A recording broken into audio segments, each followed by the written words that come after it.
Last summer, I tried to help a farmer in need, but ended up with more questions than answers. I had just moved to a small rural town, craving peace. I thought I'd left the chaos behind. I wasn't a master mechanic, but I could get by, so when I met a farmer who needed help, I jumped in. At first, everything seemed normal. I worked on his tractor under the sun, listening to birds and feeling the breeze. But then I heard it. This low humming from the barn. It was strange, like a whisper in the wind. I tried to ignore it. It was just my imagination, right? I kept working, but the feeling grew. Something was different here. Over the next few weeks, the farmer's animals started acting odd. Cows stared at me with big, unblinking eyes. They looked right through me. The farmer would vanish for hours. When he returned, there was dirt under his nails, and his eyes gleamed with something unsettling.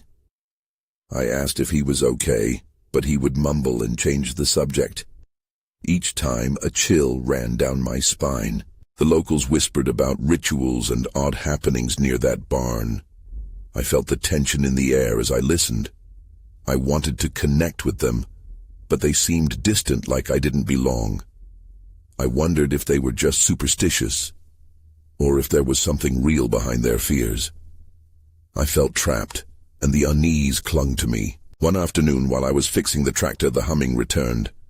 It was louder now, more demanding. My heart raced. I thought of investigating, but hesitated. What if it was just the wind? I took a deep breath and tried to push it from my mind. Still, I felt something lurking just behind those old barn doors. As I gripped my wrench, the farmer appeared beside me. He had that same strange glare. I asked where he'd been, but he just stared blankly. My heart raced even faster. Was I supposed to run? Confront him? Then he whispered something, but the wind carried it away. I leaned in closer. I felt the ground shift beneath my feet as dread washed over me. I turned to the barn. The humming reached a peak, almost inviting. I didn't know what to think. I was frozen, more terrified than I'd ever been. I could feel his eyes on me. I turned back. His mouth moved again, but it was muffled. The wind drowned it out. I wanted to scream. I wanted to get out of there. I stepped back, the farm suddenly feeling like a trap.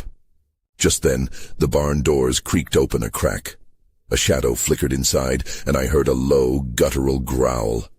Panic shot through me. I stumbled back, shaking my head to clear it. The farmer seemed to shift, his face contorting into a grin that wasn't quite right. My breath hitched and I turned to run. As I sprinted away, I could still hear the humming, now mixed with what sounded like laughter. I never looked back. I didn't need to. That town, that barn, and the farmer were now more than just memories. They were a nightmare I couldn't escape. I spent the night shaking in my bed, pulling the covers tight around me, hoping that the morning light would somehow banish the horrors of the day before.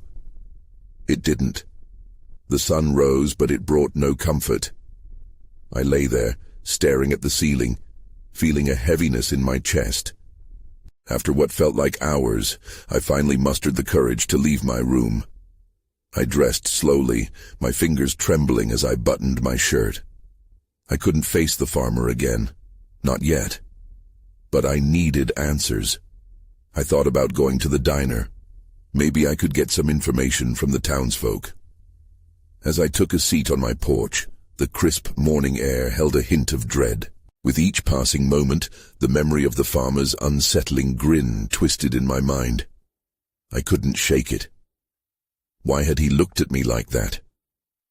The animals still roamed around the property, their eyes reflecting a mix of curiosity and something darker. I tried to pretend they were just cows, but I couldn't ignore the unease they brought. I finally decided to head into town. The diner was our best bet for information. As I walked the dirt road, I noticed the skies were unusually grey. Clouds loomed like a shroud, and a chill hung in the air. I picked up my pace. There was something off, and I didn't want to be caught alone on that road for too long. Inside the diner, conversation stopped as I stepped through the door. I could feel the weight of their stares. A few patrons turned back to their meals, but whispers flitted around the room. I ordered coffee and hesitated to ask the waitress, Miriam, anything. Finally, I caught her eye and said, "What do you know about that farm?" Miriam set the coffee down slowly, her hands trembling slightly.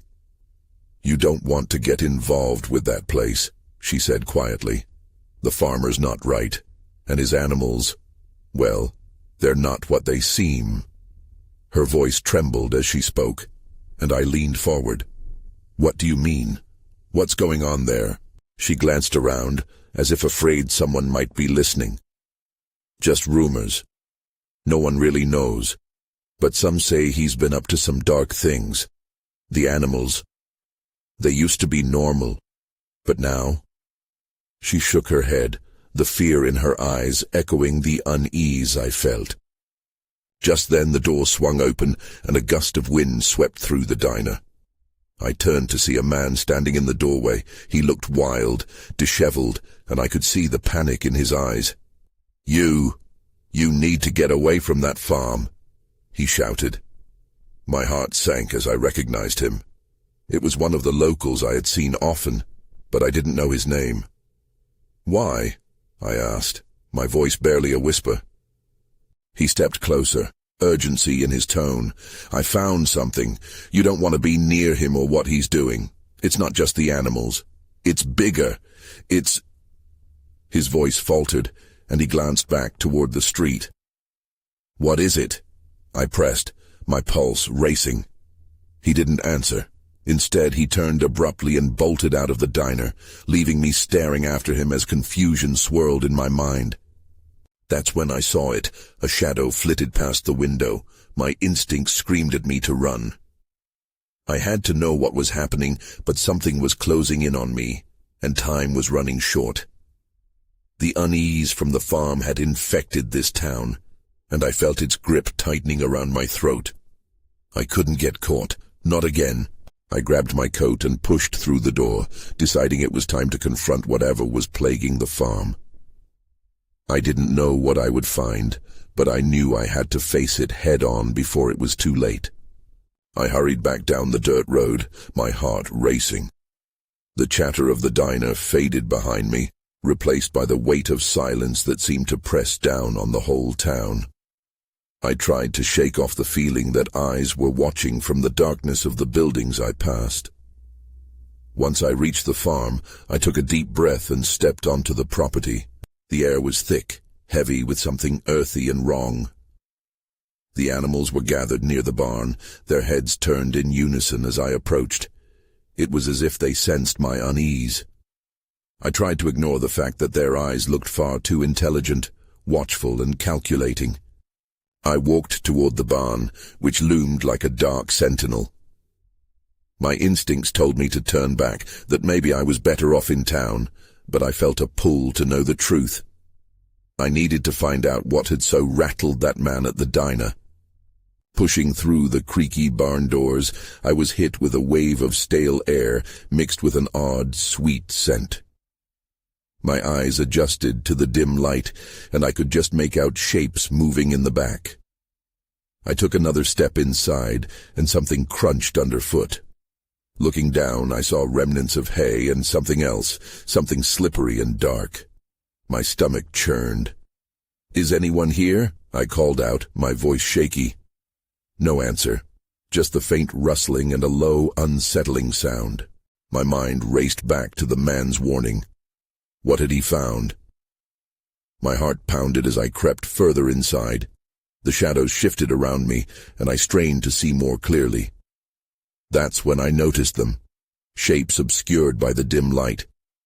They were loose in their stalls, and it took me a moment to realize these weren't normal animals. They were twisted versions of what they should have been. Their bodies were misshapen, and their eyes glowed faintly, like they were alive, but not truly alive at all. A chill ran down my spine. I stumbled back, remembering Miriam's words. Suddenly, a loud bang echoed through the barn, causing me to jump. I turned, my heart racing as I saw the farmer standing in the doorway, his eyes glimmering with that same unsettling grin from before. "You shouldn't have come here," he said, his voice dripping with something dark and enticing. "What are you doing?" I stammered, my voice barely above a whisper. The fear I had been holding back rushed forth, consuming me. He stepped closer, a coil of hay clutched in his hands. "I'm doing what needs to be done. They're not just animals, you see. They can become something greater. They can be more than you can imagine." His words spun around in my head, a toxic cocktail of confusion and dread. "What do you mean?" I asked, though I already regretted it. He chuckled softly, an almost mocking sound. "More than you can comprehend." At that moment I felt it. A shift, something was moving just outside the barn. I turned to look and my heart stopped. A figure, darker than the shadows around it, emerged from the gloom. I had bargained with curiosity, but now I realized the price might be my life. I needed to escape. "Get out!" the farmer yelled, but I was already bolting toward the exit. As I threw open the barn door, I caught a glimpse of the figure, a face twisted beyond recognition, with eyes that held endless darkness. I ran, barreling past the animals that now watched me with knowing eyes. I had to get away. Then, behind me, I heard the farmer laugh. It was a sound that echoed in my mind, a promise that something far worse was waiting for me. I stumbled out of the barn, gasping for breath as I sprinted toward the safety of the dirt road. My heart pounded violently in my chest, drowning out the sound of everything else. I didn't dare look back. The laughter still rang in my ears, twisting my stomach in knots. As I ran, I tried to gather my thoughts, but they were jumbled. The twisted shapes in the barn haunted me, their eyes burning with something I couldn't identify. I needed to understand. What was the farmer doing? Why did those animals look like that? I reached the road, my legs begging for mercy, but I forced myself to continue running. The diner loomed ahead, its warm lights offering a false sense of security in the dim twilight. I burst through the door, breathless and wild-eyed. The patron stared at me, and for a moment I felt vulnerable. Annie, the waitress, rushed over, concern etched on her face. "What happened?" she asked, her voice low, almost a whisper. There's something wrong at the farm," I stammered, feeling a mix of panic and urgency. "You need to get everyone out of there." "Calm down," she replied, trying to soothe me. "What do you mean? What did you see?" I opened my mouth to explain, but the images of the malformed animals and the farmer's twisted grin surged in my mind, choking the words. Instead, I just shook my head. "You wouldn't believe me." The diner fell silent. The only sound was the clattering of dishes and the low hum of the neon lights buzzing above. Then, just as I was about to settle down, the door swung open, and in walked the old man from earlier. His face was pale, and there was something in his eyes that made my stomach drop. "Looks like I wasn't the only one trying to warn you," he said, his voice gravelly. "What did you see in there?" I swallowed hard, reminded of my fear. "The animals, they're not right. The farmer is doing something to them, something awful." He stepped closer, his gaze penetrating. "You have to understand, the farmer isn't just a farmer anymore. He's gotten involved with forces he can't control. Those creatures, they're the results of his experiments." "Experiments?" My voice was barely a whisper, but I felt an urgency to know more. "What kind of experiments?" He hesitated, glancing around the diner as if to protect some secret. "He's trying to create something powerful, something that doesn't belong in this world. You wouldn't just find it on any farm." Before I could respond, a loud crash echoed from outside. I turned to look through the window, and everyone else in the diner followed my gaze. In the distance, I could see flashing lights, shadows moving quickly. It felt like a whirlwind of chaos was coming my way. "That's them," The old man muttered, eyes wide. "We need to leave, now." As the tension mounted, so did my panic. I'd barely processed what the old man had said when the door slammed open again, and I knew, with certainty, that the worst was yet to come. I barely had time to breathe. The door swung wide, and an unexpected gust of cold air rushed in, carrying the strange, metallic scent I'd just fled from. The old man grabbed my arm, pulling me towards the back door. "No time. We have to go," he urged, urgency coating his words. "Where?" I gasped, still reeling from the images trapped in my mind. I had no clue what was out there or what I was running toward. Panic surged, but a part of me wanted to confront whatever was coming. What were those shadows? What did the old man know?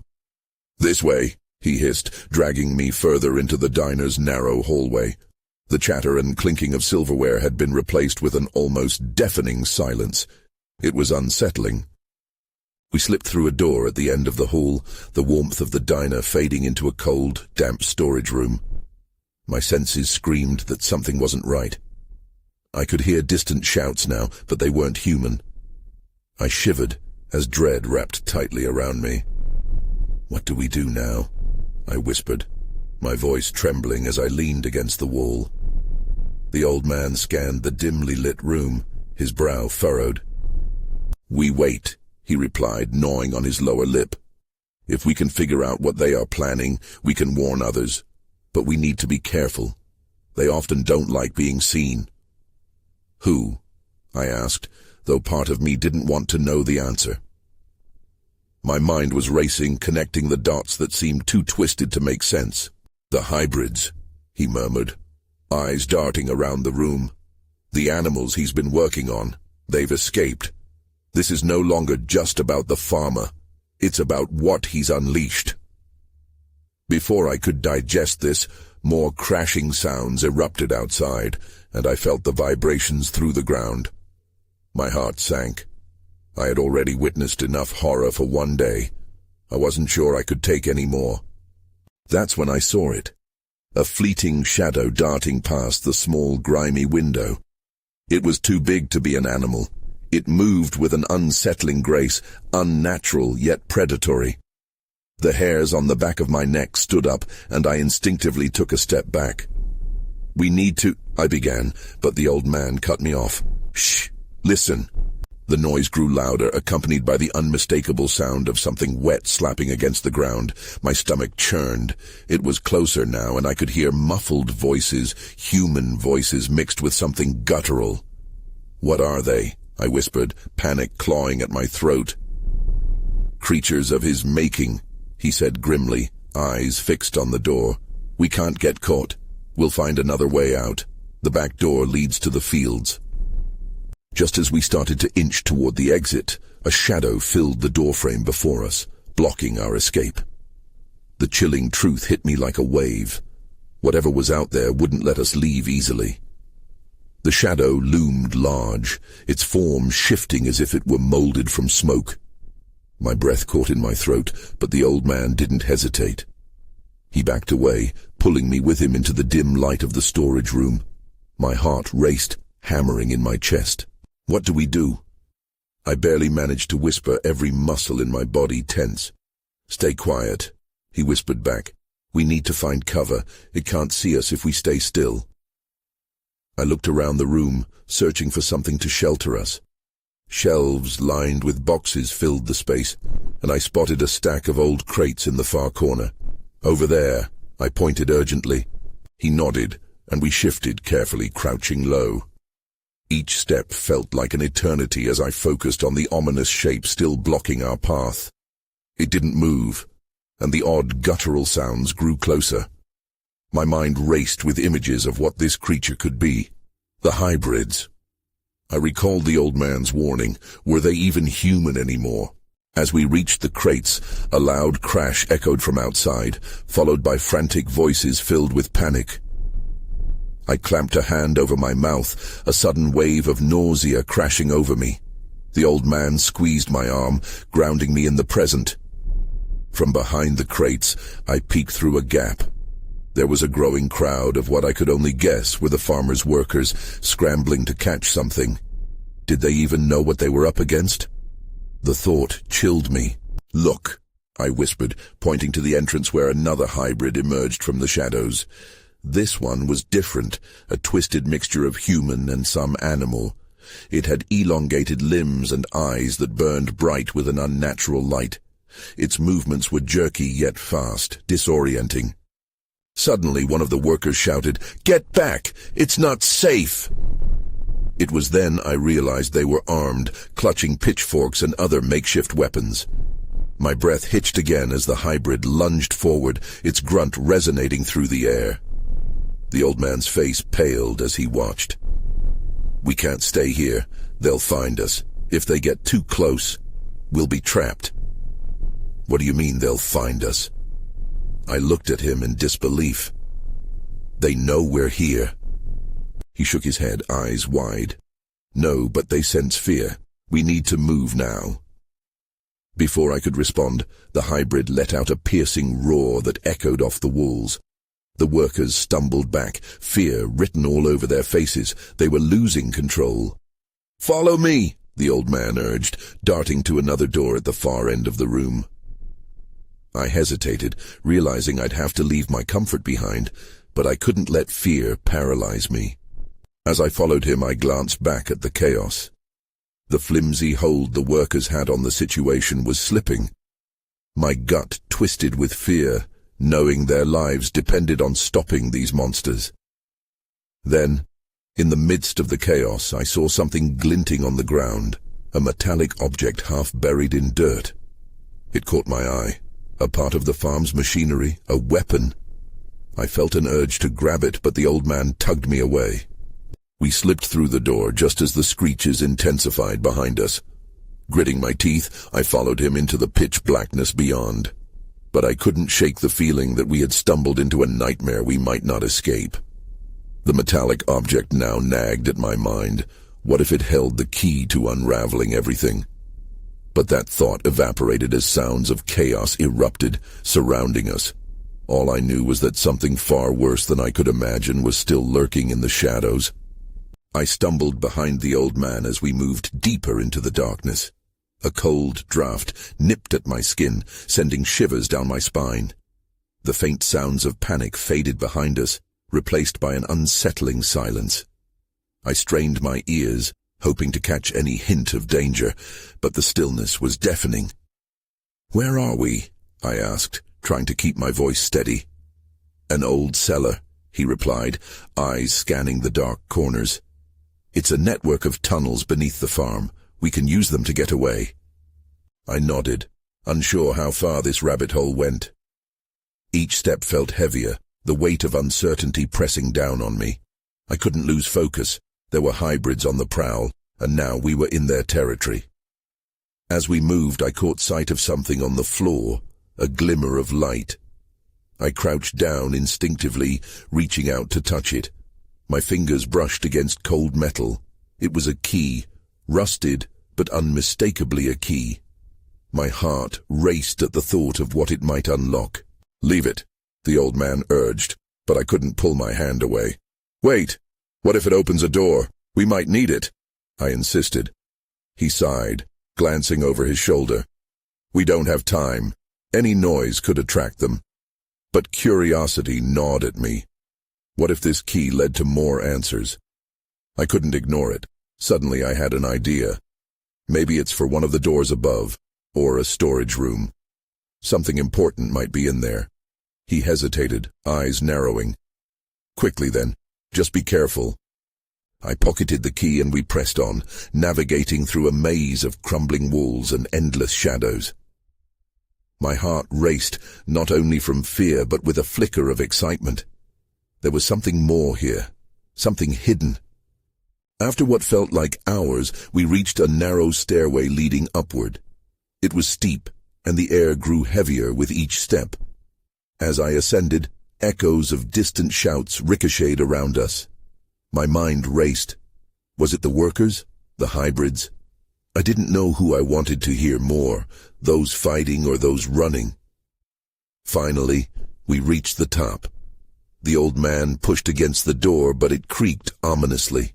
He turned back, his brow furrowed. "We have to move fast." "Are we just going to charge back into that chaos?" I asked, fear creeping in again. "What if they're waiting for us?" He nodded, his eyes searching mine. "We can't stay here. Our best chance is to find another exit before they come looking. Trust me." Taking a shaky breath, I nodded. Together we pushed the door open, only to reveal a chilling sight. The room beyond was littered with abandoned equipment and remnants of what looked like a makeshift laboratory. I felt a knot tighten in my stomach. No turning back now. "Over there." The old man pointed to a door on the far side, partially obscured by shadows and debris. But I saw it more clearly. It was ajar, as if someone had fled in a hurry.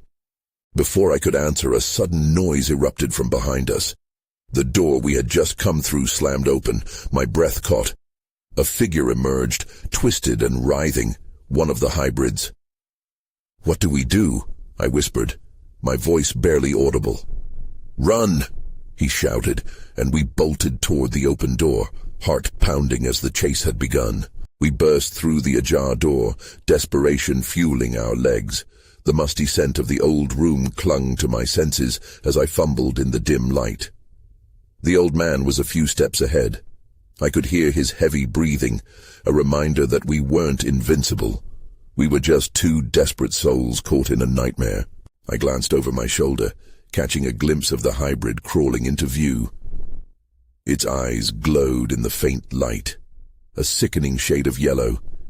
It let out a spine-chilling screech, echoing through the corridor as if summoning even more. My pulse raced. We needed to move faster. We ran into a narrow hallway lined with dusty crates, remnants of what used to be a working lab. The shadows stretched ominously along the walls, and every creak of wood felt exaggerated, like it was calling attention to our presence. I instinctively slowed down, just long enough to scan the area for another way out. "What's the plan?" I gasped, trying to keep pace with the old man who pressed forward without hesitation. "We find an exit.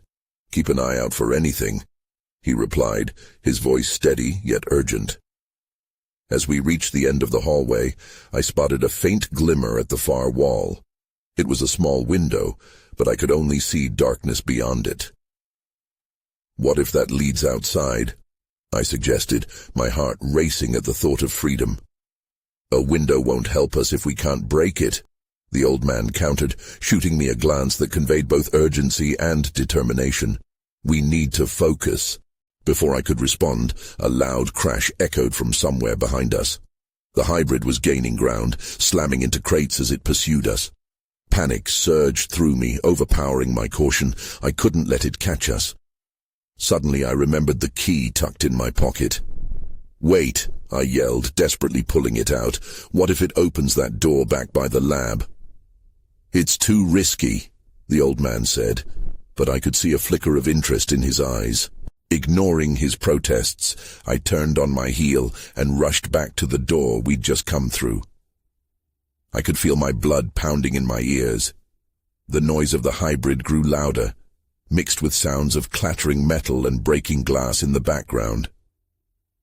I fit the key into the rusty lock, my hands trembling. It turned with a reluctant click, and I pushed the door open just as the hybrid burst into view, screeching with rage. The room was chaos. Papers were scattered everywhere, and strange vials spilled across the floor. But at that moment, something caught my eye. A large cabinet against the wall, slightly ajar. I felt a surge of determination as I yanked it open, heart racing at the possibilities. That's when I saw it. A series of photographs pinned inside, showing sketches of different hybrids and notes scrawled in a hurried handwriting. I grabbed one, reading about their mutations and experiments. But before I could absorb anything more, the old man shouted, breaking my focus. "Now!" he urged. But I hesitated, my instincts screaming at me that I needed to know more. But there was no time. The hybrid let out a terrifying roar. We had opened a door, but was it the right one? As I took a step back, I realized it was all spiraling out of control. The danger surged around us, and I had to decide quickly, run with the old man or risk everything for what was on that wall. I could feel the hybrid closing in. The choice had to be made. I yanked the photograph from the cabinet and turned to run, but the old man was already halfway down the corridor. "Come on," he shouted, his voice urging me to move. I sprinted after him, the photo crumpled tightly in my hand. As we flew down the hallway, the air was thick with dread. The hybrid's screeches echoed behind us, a bitter reminder of the chaos we'd stirred up. I felt the sharp edges of the photograph digging into my palm, but I refused to let go. We burst through another door, and I stumbled into a wide room filled with outdated machinery and glass tanks, some cracked and covered in grime. The sight was disorienting, almost surreal amidst our panic. My eyes darted around for another exit. "Over there!" I pointed to a set of double doors at the far end. The old man nodded, leading the way.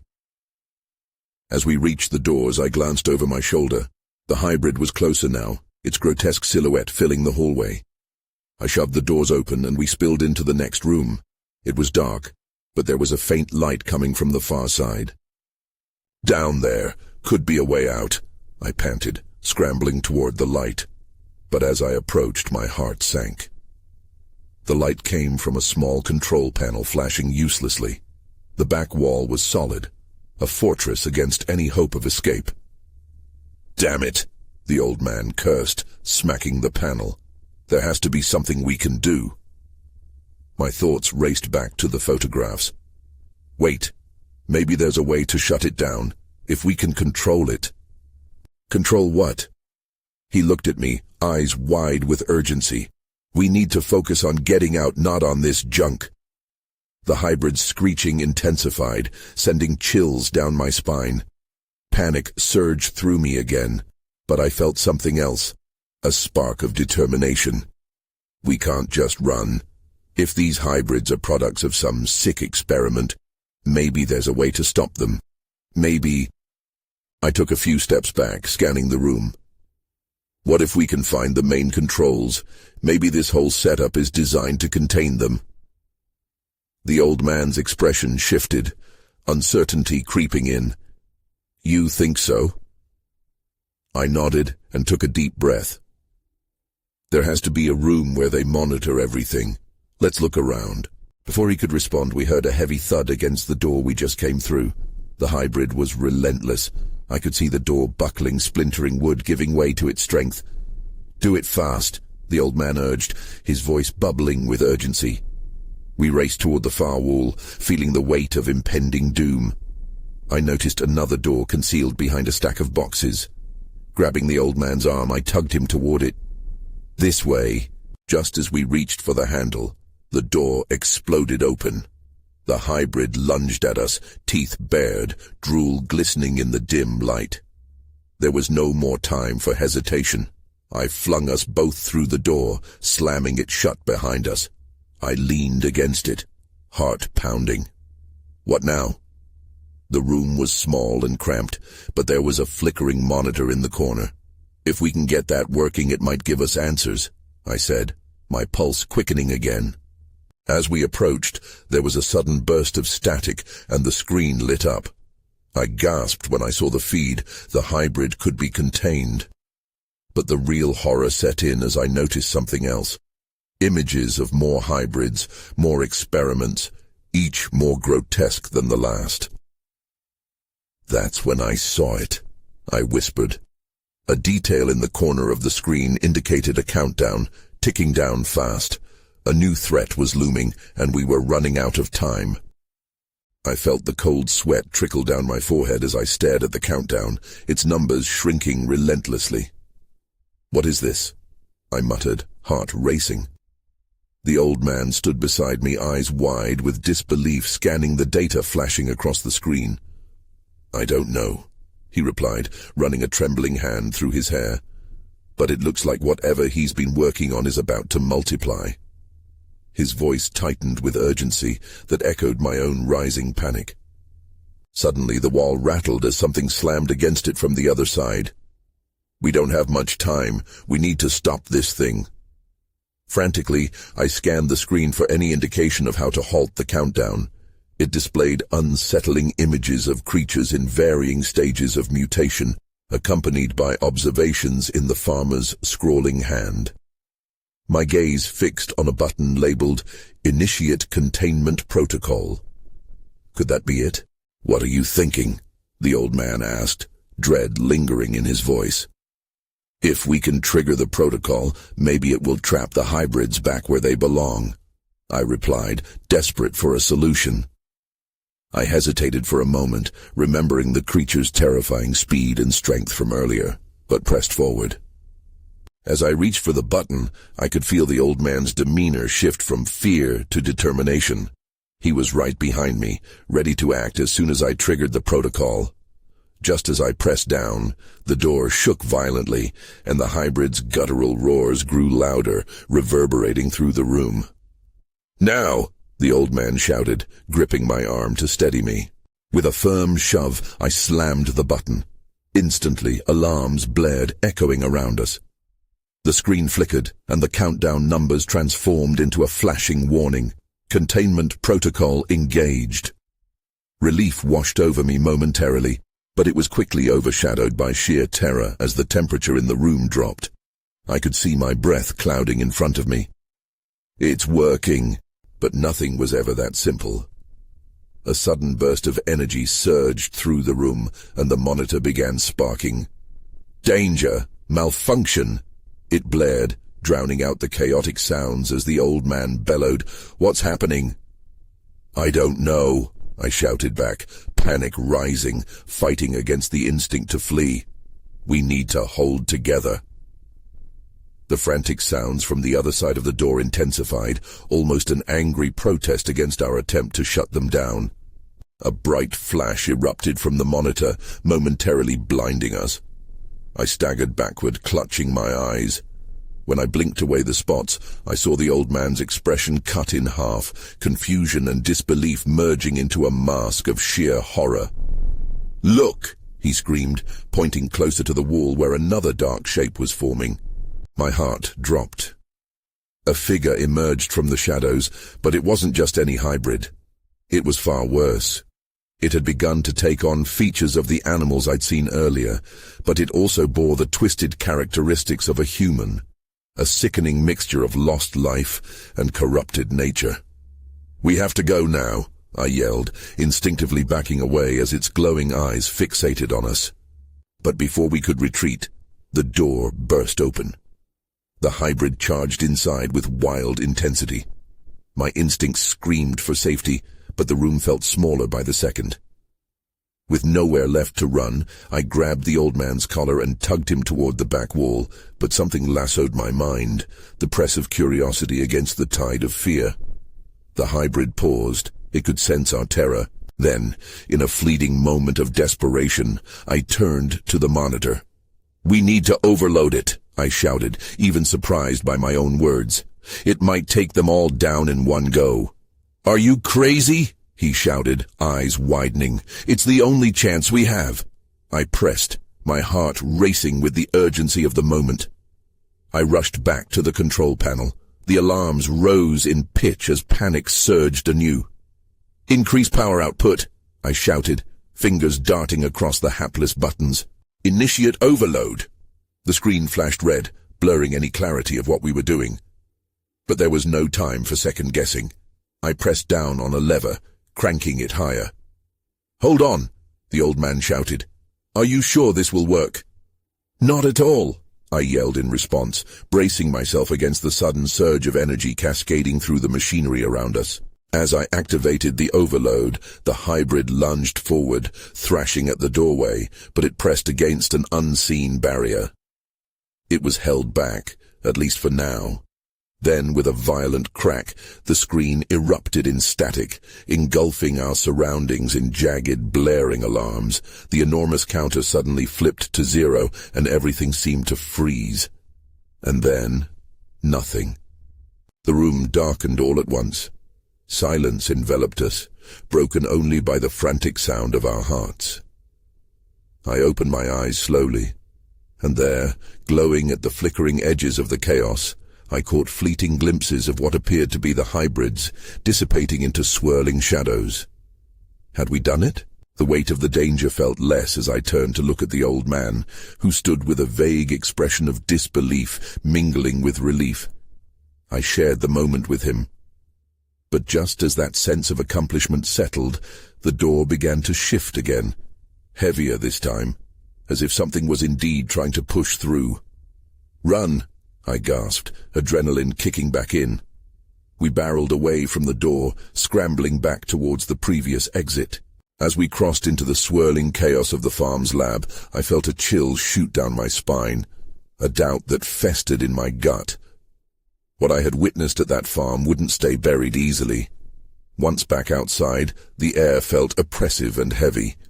The fear and chaos that had gripped the ranch still hung in the dusk like a malign mist. But had we truly escaped? Or just evaded the horror for now? I couldn't shake the feeling that whatever had been unleashed would linger, waiting to be dealt with on another day. We stumbled down the dirt road, breathing hard, the silhouettes of the farmhouse and its barn fading into the shadows behind us. I glanced back one last time. The silence wrapped around the old man and me, but something sparked deep in the remnants of my mind. Questions still clawed at my consciousness. How much of it had been real? What had we truly released? As I moved on, I didn't know if I'd ever find the answers, but I couldn't shake the feeling that I had only just begun to scratch the surface of that darkness. The hybrid of complexities lay in wait, far deeper than I ever guessed. Whatever lay back at that farm wasn't done with us yet.